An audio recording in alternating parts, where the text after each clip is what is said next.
Well, mayabong na, masukal na. Hindi na po naasikasong putulan itong gumamela. Matataas na, oh. So kailangan nating putulan ito ngayon. Ito yung aking siyan yan at namimitas ng bulaklak ng gumamela. Ayan. So mga sulibay, puputulan pa natin ito. Tatabasan natin, tatanggalin natin itong mga sanga at ititrim natin itong ating gumamela.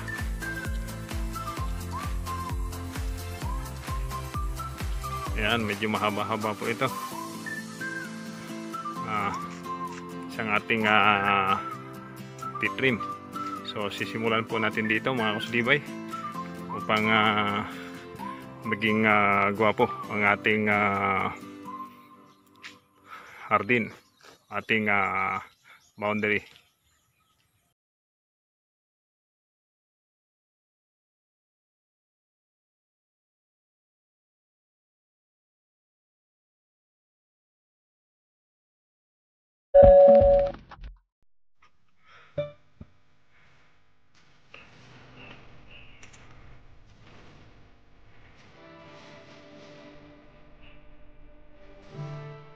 Well mga sulibay, samahan niyo kami upang itrim ko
medyo mahirap po mga kasulibay, no?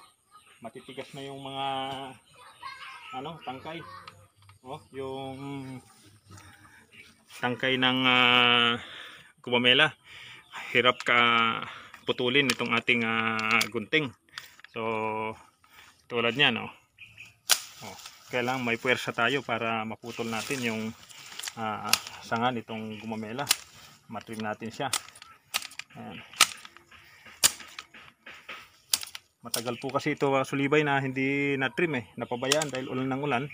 So ang nangyari, mabilis din namang lumago itong ating gumamela, yung kanilang sanga. Ito talagang buhay na buhay ito kapag tag-ulan po mga sulibay. Ito yung time na talagang lalago ang ating mga tanim na gumamela. So itong gumamela na to po ito mga sulibay ang ginawang pinaka boundary, at ang purpose nito ay naharang din po niya yung lupa. Palibhasa ay kalsada po ito nasa ibabaw. So ito po ang nagsisilbing humahawak doon sa lupa upang hindi po gumuho o magkaroon ng erosion itong parting lupa dito, sapagkat medyo mababa po naman sa may bandang ibaba.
So ayan po mga kasulibay,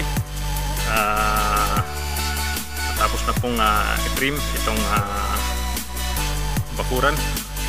Siyang nagsisilbing bakod na rin dito sa may malapit sa kalsada. Ayan po mga kasulibay, at tapos din natin kagad. Medyo binilisan natin dahil baka umulan po mga kasulibay. So ngayon, ito ay parang kumbaga initial trimming lang po ito mga kasulibay natin ginawa, sapagkat masyado na pong malalaki yung tangkay o yung branches ng mga gumamela, kaya ganyan po siya mga kasulibay, no? So ang gagawin natin nito, mag-aantay tayo ng ilang araw para tumubo yung kanyang mga bagong dahon. At pagkatapos nun ay ititrim po natin muli mga kasulibay upang maging maganda yung ibabaw nitong gumamela. So ayan po mga kasulibay, at maraming salamat po sa inyong pagtunghay sa video ito, at naway patuloy kayong sumabaybay sa aking channel at suportahan bawat video na aking ina-upload. Sa mga hindi pa po nakakapag-subscribe ay pindutin lamang ninyo yung subscribe button, and then also the notification bell upang updated kayo sa bawat video na aking i-upload. Maraming salamat po mga kasulibay, and God bless. Mabuhay!